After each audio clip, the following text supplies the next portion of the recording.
Supreme court में दरअसल आज मनीष कश्यप केस को लेकर के सुनवाई हुई है और सुनवाई के दरमियान क्या कुछ हुआ है यह जानने के लिए हमारे साथ सुप्रीम कोर्ट के senior advocate doctor AP Singh हमारे साथ है। दरअसल लगातार आपको मनीष कश्यप से जुड़ी तमाम वो खबरें आप तक दिखा रहे हैं, तो आखिर आज क्या कुछ हुआ। डॉक्टर एपी सिंह हमारे साथ है, क्रिमिनल लॉयर हैं, काफ़ी अच्छा अनुभव रहा है आपका। आज जो मनीष कश्यप केस के प्रकरण में सुनवाई हुई उसको आप कैसे देख रहे हैं, क्या कुछ हुआ कोर्ट के भीतर? नहीं, आज माननीय सर्वोच्च न्यायालय में honourable chief justice of India ने केस की सुनवाई की और उसमें सुनवाई में साफ तौर पे बात निकल के आई कि जब वीडियो अपलोड बिहार से हुआ है तो तमिलनाडु के केस भी यहाँ क्यों नहीं ले जाए, यहाँ ले आने चाहिए। बिहार में ट्रायल होना तो बिहार में भी ट्रायल नहीं चाहिए, क्योंकि बिहार भी निष्पक्ष हमें आशा की उम्मीद नहीं है। लेकिन यदि यहाँ आते हैं तो एक चीज़ निपटे। दूसरी चीज़ क्या हो कि तमिलनाडु सरकार ने जो बहुत महत्वपूर्ण बात कही कि इनकी वजह से हत्या हुई, एनएसए लगा, बात केवल वीडियो अपलोड करने की नहीं थी। मनीष कश्यप ने तमिलनाडु में विज़िट किया, वहाँ गए, ये गंभीर आरोप थे जिसकी वजह से ये सब हुआ। तो इसकी वजह से एनएसए लगाया गया। अब उस याचिका में अमेंड की जाएगी और उसमें एनएसए भी जोड़ा जाएगा, उसमें याचिका में अमेंड करके लगाई जाएगी और जिसकी आगे सुनवाई होगी उस पर काउंटर एफिडेविट तमिलनाडु सरकार भी देगी। सिंह साहब, ये कहा जा रहा है, हमने भी कई ये वेबसाइटों को पढ़ा है जिसमें यह बताया जा रहा है कि मनीष कश्यप प्रकरण में जो एनएसए लगाया गया है उस पर सुप्रीम कोर्ट ने जवाब मांगा है। यही तो काउंटर एफिडेविट, सुप्रीम कोर्ट ने उस पर जवाब मांगा। काउंटर एफिडेविट यही होता है कि सुप्रीम कोर्ट ने एनएसए पे जवाब मांगा है कि आपने क्या लगाया है, क्यों लगाया है, कैसे लगाया है। उसी को बोलते हैं नोटिस के बाद काउंटर एफिडेविट आना। काउंटर एफिडेविट ही जवाब बोला जाता है। WS रिटन स्टेटमेंट सिविल मामलों में आता है। काउंटर एफिडेविट उनमें भाषा की बात है, लीगल प्रॉब्लम की बात है। तमिलनाडु सरकार मनीष कश्यप मामले में एनएसए में काउंटर एफिडेविट देगी। क्या लग रहा है, कहीं ना कहीं सुप्रीम कोर्ट को भी यह अब लगने लगा है कि जो एनएसए लगाई गई है उसमें कहीं ना कहीं गंभीरता से जांच करने की आवश्यकता है। बिल्कुल, एनएसए में गंभीरता से ही जांच की जाएगी। एनएसए बहुत गंभीर विषय है और लगाया गया है तो उसमें गंभीरता से जांच होनी चाहिए। गंभीरता से जांच होगी तभी दूध का दूध पानी का पानी होगा सामने। मनीष कश्यप के जो अपोजिट एडवोकेट है कपिल सिब्बल, काफ़ी सीनियर एडवोकेट है, उन्होंने दरअसल ये कह दिया कि मनीष कश्यप पत्रकार नहीं एक राजनेता है और 60 लाख से अधिक इसके फॉलोअर्स हैं।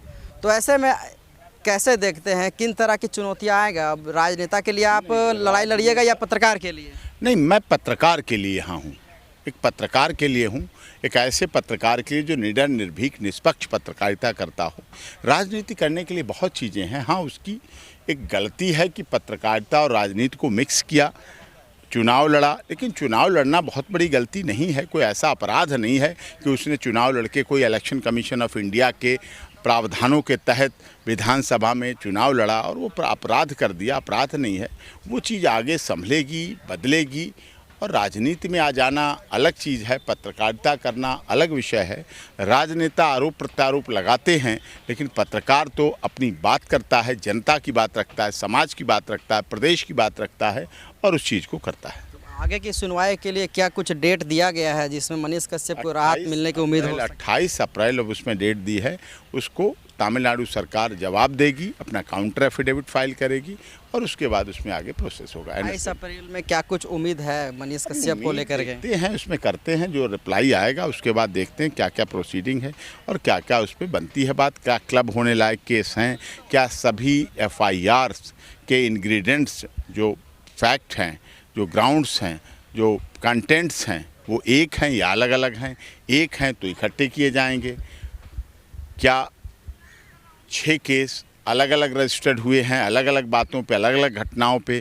क्या मनीष कश्यप ने उस दौरान तमिलनाडु गए थे, किस लिए गए थे, क्या कारण है, वो बताएंगे। पुलिस अभिरक्षा और जुडिशियल अभिरक्षा, न्यायिक कस्टडी और पुलिस कस्टडी में दौरान उन्होंने क्या ऐसी बातें की, क्या ऐसे काम किए, क्या ऐसी लोगों से मिले जिसकी वजह से उन पर राष्ट्रीय सुरक्षा कानून लगाया गया। अगर देखा जाए तो यह मामला धीरे धीरे अब लंबा होता जा रहा है, डेट पे डेट जा रहा है, प्रोसीजर आगे बढ़ रहा है। बड़ा केस है, तभी तो माननीय सर्वोच्च न्यायालय भी सुन रहा है। बड़ा केस है, तभी मैं यहाँ खड़ा हूँ। बड़ा केस है तभी आप इंटरव्यू ले रहे हैं, बड़ा केस है तभी सर्वोच्च न्यायालय में सुना जा रहा है, बड़ा मामला है, भावनाओं से जुड़ा हुआ मामला है, लेकिन निश्चित तौर पर हमें न्याय मिलेगा। क्या इस सुनवाई के लिए कुछ जजों की पीठ बैठाई गई या फिर चीफ नहीं, जस्टिस ऐसा ऑफ इंडिया खुद ये सुन रहे हैं? ऐसा नहीं है, पीठ न बैठाई जाती है ना। Chief justice of India master of roster होते हैं। आपने देखा 3 दिन से समलैंगिकता पे कॉन्स्टिट्यूशन बेंच सुनवाई कर रही थी, तो वो देखते हैं कहाँ क्या मैटर जाना है, तो जो जिसके पास मैटर जाता है उसको सुनते हैं और ऑनरेबल कोर्ट सुन रहे हैं। राहत मिलने की उम्मीद है? राहत क्यों नहीं मिली? जो जेल गया है उसकी बेल होगी। पेट में बच्चा, जेल में बंदा निकलता जरूर एक ना एक दिन। कोई देर से निकले, जल्दी निकले, बहुत देर से निकले, लेकिन निकलता है और न्याय होता है। लोग तो कह रहे हैं कि तेजस्वी यादव को टारगेट किया, इसी वजह से अभी अंदर है और एनएसए लगा दिया गया ताकि सरकार गिराने की जो बात कही थी वह सच ना हो सके। हाँ, सरकार गिराने की बात कहना गलत है। मैं बिल्कुल भर्त्सना करता हूँ, अपने क्लाइंट के नाते भी कंडेमन करता हूँ। कोई सरकार गिराने का पत्रकार का मतलब नहीं है। वो तो एक छोटा यूट्यूब पत्रकार है।